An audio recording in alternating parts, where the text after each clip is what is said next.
plastic pollution has become one of the most pressing environmental issues. And I think it would be great to hear from a company that produces and distributes plastic products, to hear their perspective and their approach to the issue. Luckily, we're joined here by Mr. Na from SK Group, which is a member of the P4G board of directors.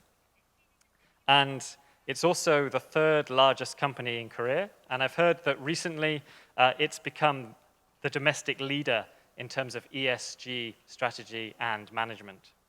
And would you be able to tell us about SK's main initiatives to promote a circular economy throughout the entire life cycle, from sourcing to production to consumption and through to disposal of these products, or I guess rather than disposal, hopefully recycle?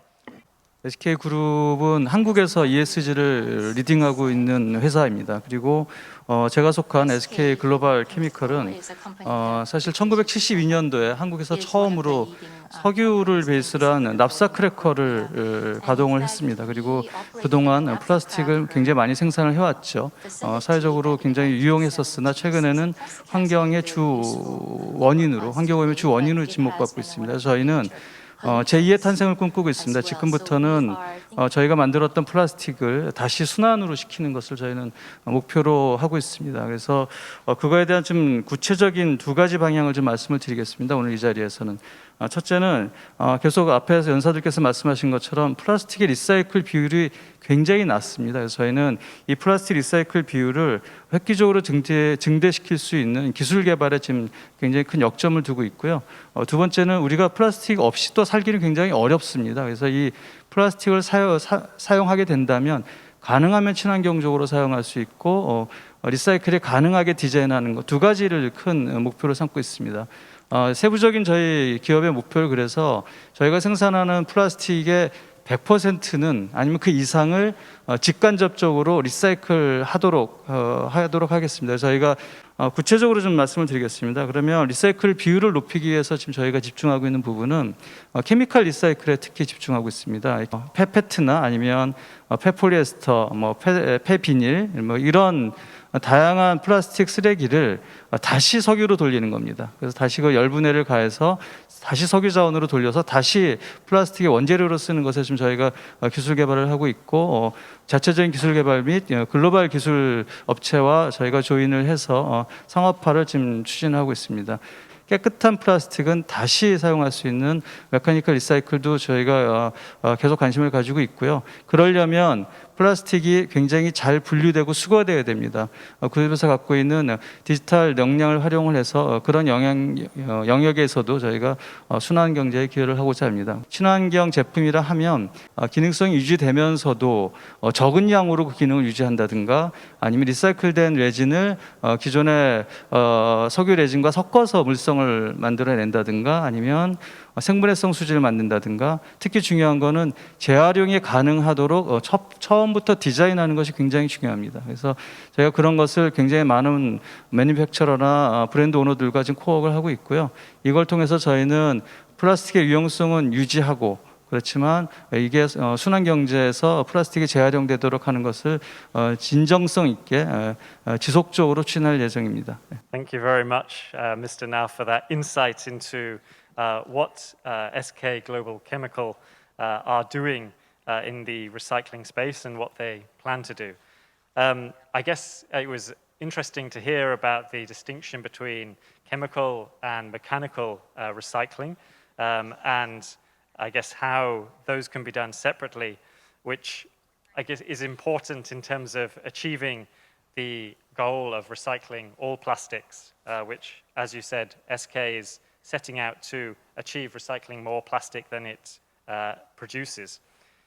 That said, it's also, as you said, plastic is something which is very difficult to not use at all, and there's obviously still a need to continue to use plastic in the economy.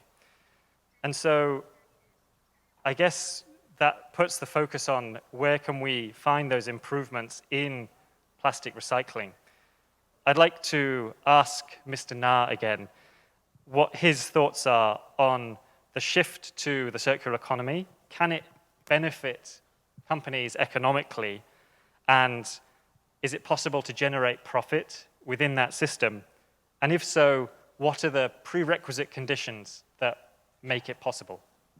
기업을 하는 입장에서 이게 서스테인 하려고 하면 반드시 프로핏은 나와야 된다고 생각합니다. 그리고 저희가 그거에 대한 프리컨디션이나 아니면 상황을 한 4가지 정도로 요약을 해서 말씀을 드려보겠습니다. 첫째는 아까 탄소 발자국 얘기를 많이 말씀하셨는데 플라스틱 1톤을 생산하는 데는 약 1.3배, 1.3톤의 CO2가 발생을 합니다.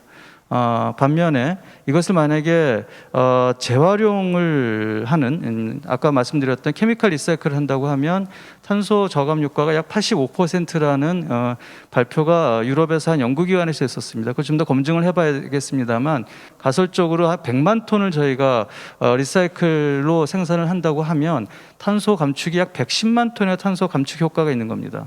그래서 현재 탄소 배출권 거래 가격이 좀 변동성이 있습니다만 한 5불 정도로 본다고 하면 약 5천만 불 정도의 100만 톤당 이익 또는 코스트의 절감 효과가 생긴다는 겁니다. 거기서 분명히 이 비즈니스의 향후에 코스트 경쟁력 확보하거나 이익을 낼 수 있는 기회가 된다고 생각하고 있습니다.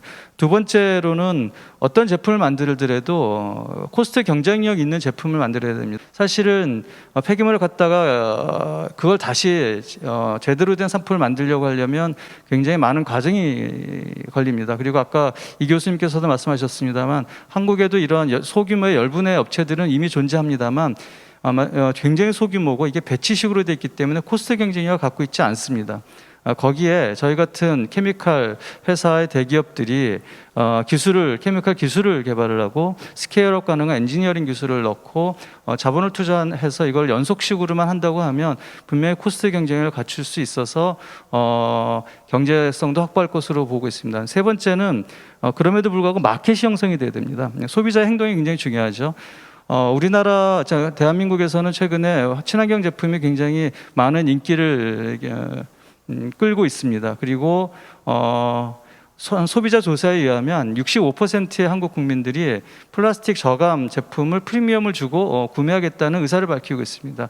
즉 브랜드 오너나 매니팩처러들이 이러한 시장에 맞게 제품을 디자인하고 판매한다면 분명히 마켓은 형성될 거라고 생각합니다. 마지막으로 또 하나 중요한 정부의 역할이 있습니다. 정부는 이 환경의 조성자 역할을 해야 됩니다. 이런 기술이라는 것이 제대로 되려고 그러면 좀 시간이 걸리기 때문에 그 기간까지 환경부나 정부에서의 어떤 지원 인센티브라든가 아니면 다양한 규제를 완화한다든가 아니면 더 많이 사용할 수 있는 새로운 정책을 만들어서 이 환경을 조성해 준다고 하면 분명히 프로핏은 생길 거고 그게 곧 서스테인한 경제 활동이 될 것으로 저는 그렇게 생각하고 활동을 하고 있습니다. So that was fantastic to hear from Mr. Na about the positive economic drivers which can contribute towards realizing the circular economy. An 85% reduction in terms of carbon emissions through chemical recycling, that's quite astonishing. But also to hear how such a big company is able to realize effective economies of scale in terms of the reuse of plastics is very encouraging. And finally, to be told that in Korea, and I think this is reflected globally, that 65% of consumers say that they would be willing and keen to purchase products which have been recycled and which have better green credentials. And so I think overall what we can take away from that is that there really is an economic sense and an economic reality for companies to work inside a circular economic model. It would be good to talk about what tangible achievements there have been so far and what plans there are now for the future. And so for this, I think I'd like to go back and ask Mr. Na, from your standpoint, as businesses function as the linchpin, as the center point of the circular economy, what role do you think that businesses should play in achieving the circular economy as we move forward? P4G처럼 파트너링을 통해서 해결해야 된다는 것은 모든 분들이 다 동의하는 것 같습니다. 그래서 절대 혼자 할 수 있는 일이 아니고 그래서 저희는 사실 2019년에 이미 친환경 패키징 포럼이라는 것을 열었고 올해가 이제 3회째를 맞이할 겁니다. 거기서 저희가 하려고 했던 거는 저희 같은 민간 기업, 정부, 학계가 모여서 어떻게 하면 포장재를 줄일 것인가에 대한 논의의 자리를 가지고 있습니다.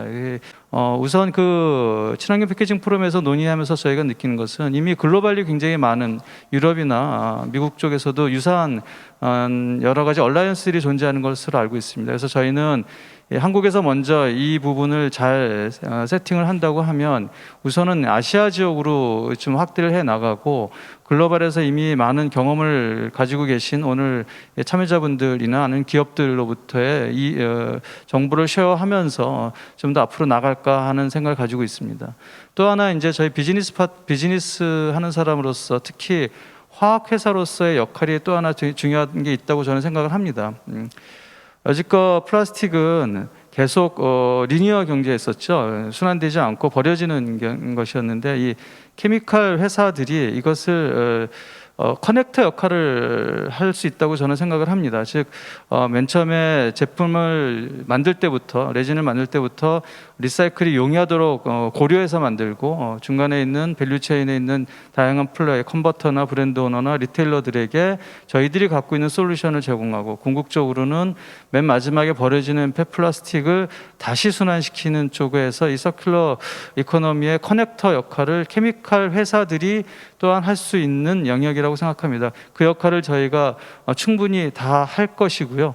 마지막으로 교육을 말씀하셨는데 교육이라는 부분들은 여러 가지 행동으로 보여줘야 된다고 생각합니다. 지금 우리나라 대한민국 같은 경우는 환경부에서 고고 챌린지라는 각 회사별로 어떻게 플라스틱을 줄일 것인지에 대한 부분을 약속하고 실행하는 행동을 하고 있습니다. 저희도 이미 거기에 참여를 했었고 저 개인적으로도 다양한 친환경 액티비티를 하고 있습니다. 그런 회사 차원에서도 다양한 액티비티를 함으로 인해서 이런 기업들이 어떤 행동을 보여줌으로 인해서 사회가 변할 수 있다고 생각합니다. 이런 활동을 통해서 순환 경제가 완성될 수 있도록 최선을 다하도록 하겠습니다. 네, 감사합니다. Thank you. So I guess one of the points to take away there, as Mr. Now said, is that such large companies like SK, Global Chemical, even though they're so large, they can't operate alone, and they need to work together in partnerships to find ongoing solutions. And so we heard a little bit about how they have worked together with packagers to try and find solutions together to solve packaging issues, but also the role potentially that the chemical industry in general can play in terms of connecting the value chain to be able to take resources that would have previously been waste and turn them back into the resource which then manufacturers can use, which is, I guess, unique to the chemical industry for certain materials. And finally, also the role that large companies can play in terms of their ability to provide education programs for the citizenry. So I think that, that was, I guess, really interesting to hear how larger companies can operate in terms of achieving the circular economy goal moving forward.